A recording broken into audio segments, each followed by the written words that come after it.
Ju njohim me përmbledhjen javore të lajmeve. Kjo është Radio Shtat. Rreth 900.000 pensionistë pritet të përfitojnë indeksim me 2.7% pensioneve nga një koriku në Shqipëri. Zëvendës kryeministri Albana Koçiu përmes një postimi në rrjetet sociale shkruan se ky vendim i miratuar në mbledhjen e fundit të qeverisë synon të lehtësojë ndikimin e rritjes së çmimeve në ekonominë familjare të kësaj kategorie. Sipas Koçiut, ky indeksim është pjesë e një procesi të nisur në vitin 2013, gjatë të cilit pensionet kanë pësuar rritje të qëndrueshme duke arritur deri në 70% rritje për disa kategori përfituesish. Vijojnë tubimet në Shqipëri.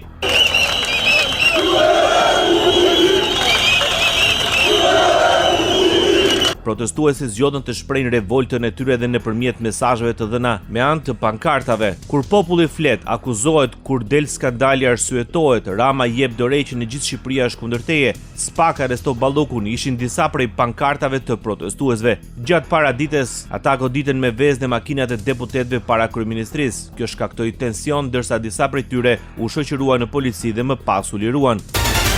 6 politikanë europian, 5 prej tyre eurodeputet janë bashkuar protestës në Tiranë para kryeministrisë. E pranishme në protestë ishte eurodeputetja italiane Cristina Guarda, eurodeputetja holandeze Anna Strolenberg, eurodeputetja gjermane Jutta Paulus, zëvendës presidenti i Parlamentit Evropian Nikolaou Stefanatu, politikania greke Vula Tetsi, bashkëkryetare e Partisë së Gjelbër Europiane dhe eurodeputetja holandeze Tineke Strik. Tineke Strik nga Holanda. I'm very proud of all of you coming here day after day and protesting.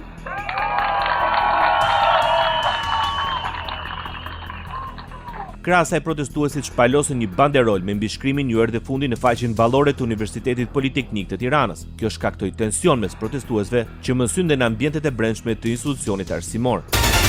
Kryetari i organizatës së veteranëve të luftës së ushtrisë çlirimtare të Kosovës, Usni Gucati, në konferencë moi informacione se në ish ushtrinë çlirimtare të Kosovës ka patur mercenar nga Shqipëria. Unë di Ramën se kam dëgjuar që ka thonë mercenar, një listë kam po. Do të jemi sinqert, në për portale ndryshme që ka publike Tolan Bollan se s'ka bëj tani në kohën e Tiranës. Mercenar shqiptar s'ka pas, një nga 3 sovo, ta herë Sinoni është nga Kuksi, ta herë Sinoni është nga Tropoja. Të bëjmë dallimin. Reagimet e Gucatit erdhën pas u pyet në lidhje me deklarimet e zyrtarëve shqiptar. Krahas ai kërkoi të mos përdoret flamuri i UÇK-s në protestat në Shqipëri. Kum bë kërkesë mos më përdor edhe me shkrim e kam. Ata dokumente ku duhet të hapi, që kum bë kërkesë. Ju lutem mos e përdorni flamurin e sistemin e UÇK-s në për fushat apo policie. UÇK-s është një parti. UÇK-s është gjithë kombit shqiptar.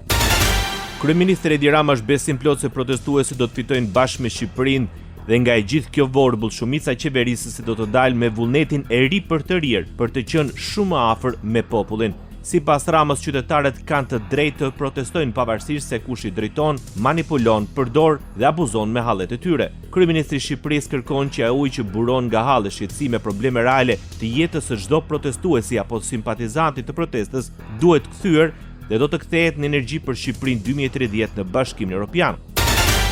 Partia Socialiste vijon të pretendojë se protestat e përditshme në Tiranë janë të ndikuara nga shtete armiqësore me Shqipërinë. Pas mbledhjes së grupit të Partisë Socialiste, kryetari i saj Tauland Balla rikonfirmoi se pas tyre qëndron Irani dhe shtete me motive që lidhen me konkurrencë rajonale.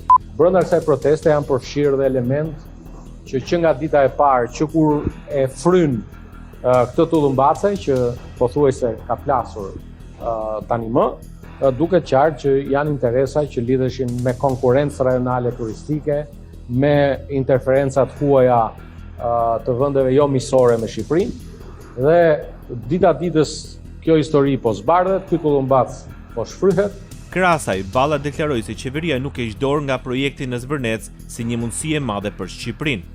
Respektoj të gjithë ata që dolën protest për çështje që lidheshin me shqetësime, dyshime lidhur me respektimin e normave mjedisore në një investim të domosdoshëm jetik për ekonominë e vendit në Zvërnec, një investim që do të bëhet domosdoshmërisht sepse është një mundësi e madhe për Shqipërinë që vjen një herë, nuk e di në sa dekada.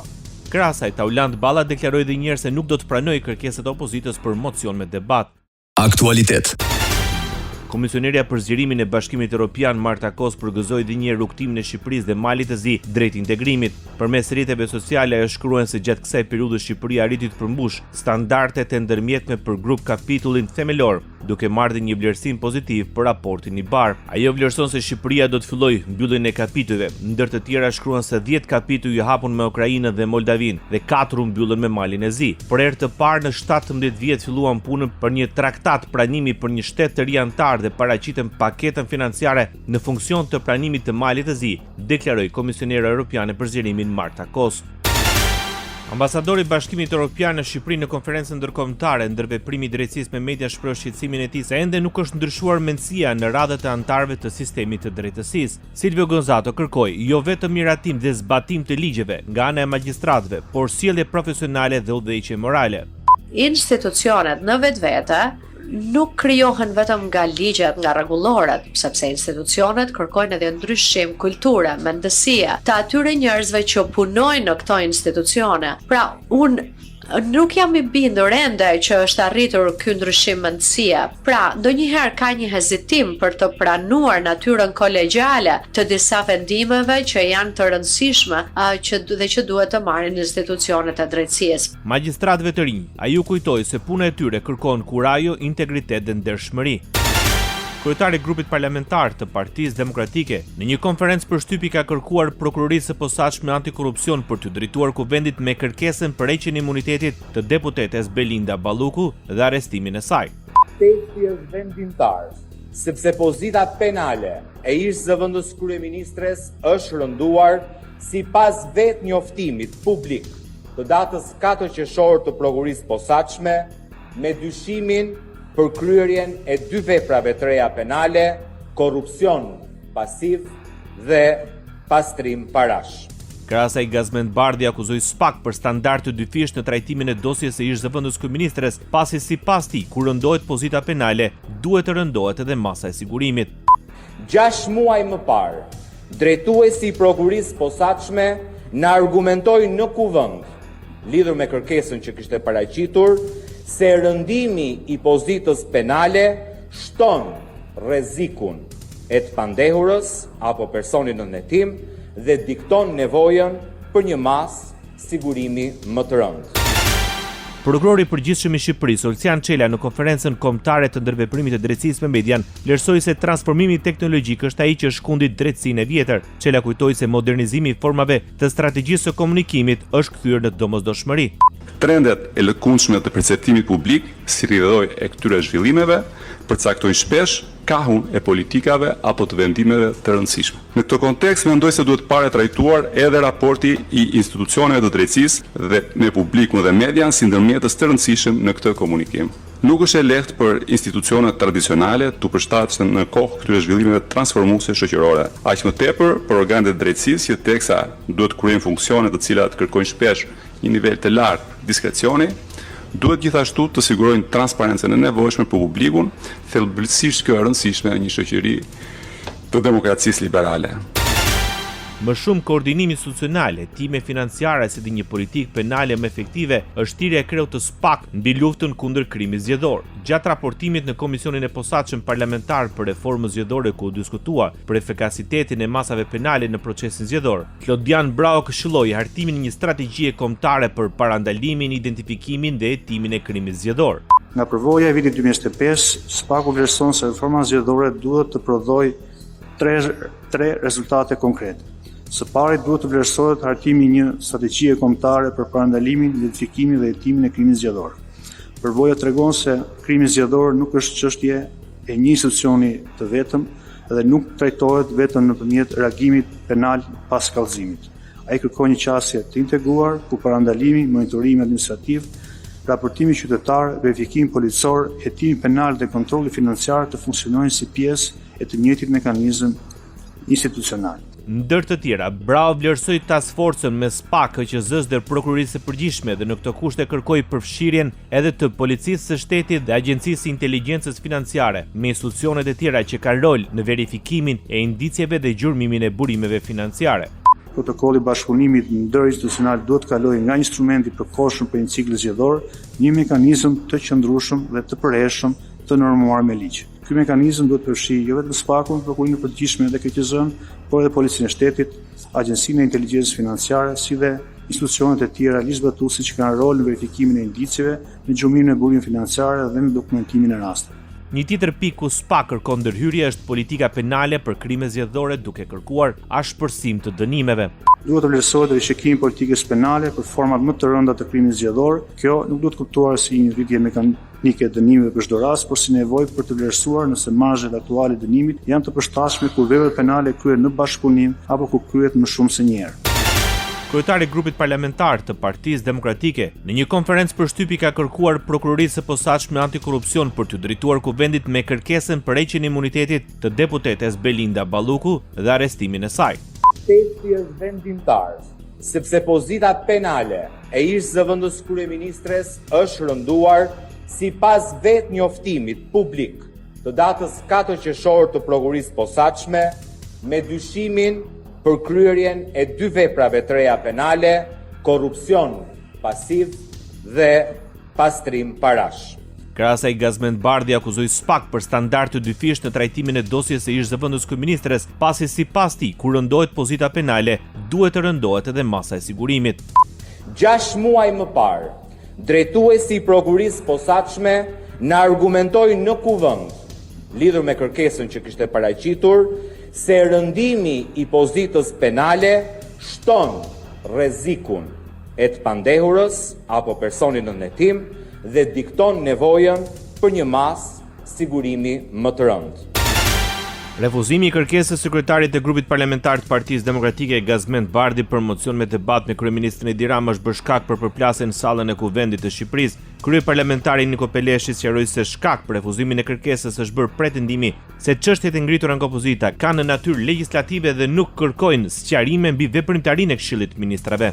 Duke qenë se interpelanca është një dokument i kontrollit parlamentar dhe nuk mund të përdoret për të zvendësuar apo për të mbivendosur mbi procesin legjislativ në zhvillim, vlerësohet se kërkesa nuk paraqet një objekt të veçantë dhe të pavarur që të justifikojë zhvillimin e interpelancës urgjente. Përjedhoi në mbështetjen e nënit 89 rregullores kuvendit, kërkesa nuk pranohet. Ishte kryetari i Kuvendit të Shqipërisë Niko Peleshi. Kryetari i grupit parlamentar të Partisë Demokratike Gazmend Bardhi argumentoi kërkesën e tij për interpelancë me kryeministrin. Si thatë zoti kryetari, kam kthyer përgjigje negative, po ku ka ndodhur një herë të kthesh përgjigje pozitive? Ka një vit parlamenti dhe s'ke pranuar kurrë, se në fakt s'ka pranuar Edi Rama, asnjë kërkesë për interpelancë të deputetëve të opozitës. Ndër të tjera, ai akuzoi kryetarin e parlamentit se po mbron kryeministrin me vendimet e marra. Dhe ju, zoti kryetar, sot nuk dështuat vetëm në përmbushjen e rolit tuaj. Sot ju nuk po mbroni kushtetutën, ju po mbroni kryeministrin nga llogaridhënia. Dhe detyra juaj është të mbroni dinjitetin e kuvendit. Ishte Gazmend Bardhi. Ekonomi. Qeveria shqiptare pranon të shurtojë mundësinë për ndryshimin dhe ligjin për investimet strategjike. Vendimi është bërë i ditur nga Ministri i Ekonomisë Delina Ibrahimaj në një konferencë përshtyp. Ajo tha se brenda verës do të fillojë një proces konsultimi për ligjin për investime sipas standardeve të Bashkimit Evropian. Besoj që brenda verës ne do të fillojmë një proces të konsultimit për elementët e ri të ligjit të investimeve që do të jenë të përqendruara në rritjen e sigurisë juridike të investitorëve sipas gjitha standardeve të Bashkimit Evropian, por edhe përqendrimit dhe tërheqje të investimeve në zona të disavantazhuara, sipas modeleve që ekzistojnë dhe në vendet të Bashkimit Evropian. Krahasaj, ajo deklaroi se për Zvërnecin ende nuk ka një projekt, ndërsa për Sazanin po diskutohet për përqindjen e investimit që do të ketë shteti, duke qenë se do të jetë bashk investitor. Sazani është një ishull i cili, siç është përsëritur dhe herë të tjera, do të mbetet në pronësi të shtetit shqiptar. Shteti shqiptar në atë projekt do të futet si bashk investitor, bashk pronar. Jemi duke negociuar me kompaninë për sa i përket përqindjes që shteti do të ketë në zhvillimin e projektit dhe pa diskutim që sapo të kemi një pasqyrë më të qartë se si do të jenë kushtet, sa përqind do të jetë shteti shqiptar dhe kohët e lëvrimit të projektit do t'i bëjmë transparente. Ligji i investimeve strategjike është miratuar në vitin 2015 me një afat 3 vjeçar, por pas disa shtyrjesh afati i tij ska do në dhjetor të këtij viti. Valdrin Pjetri prezantohet si drejtori i ri i Agjencisë së Trajtimit të Pronave në Shqipëri nga ministri i Drejtësisë Toni Gogu. Në takimin me stafin e institucionit, Gogu vlerësoi rolin e agjencisë si më të rëndësishme në administratën publike dhe u kërkoi punojësve të rrisin ritmin e trajtimit të dosjeve dhe të vendosin objektiva të matshme për shqyrtimin e tyre, duke theksuar se pas çdo kërkese qëndron një familje që pret një përgjigje nga shteti. Ministri kërkoi më shumë transparencë në mënyrë që çdo qytetar të mund të informohet për ecurinë e dosjes së tij, ndërsa vuri theksin dhe tek integriteti profesional dhe respekti i njëjtë ndaj të gjithë qytetarëve. Presidenti i Republikës së Shqipërisë Bajram Bekaj dekretonte ligjin për dhënien e amnistisë. Ky ligj mori dritën jeshile me 84 vota pro më 18 qershor, nga ku do të përfitojnë 1335 të dënuar. Sipas ligjit të miratuar me votat e Partisë Socialiste dhe ato të Partisë Social-Demokrate, 466 persona do të lirohen menjëherë nga burgu, nga të cilët 11 grave një të mitur, ndërkohë 869 të tjerë do të përfitojnë ulje dënimi, mes tyre 8 grave një i mitur. Amnestia penale hyn në fuqi 15 ditë pas votimit në fletorën zyrtare. Ndoqet për mbledhjen javore të lajmeve. Kjo është Radio 7, zëri pozitiv i qytetit.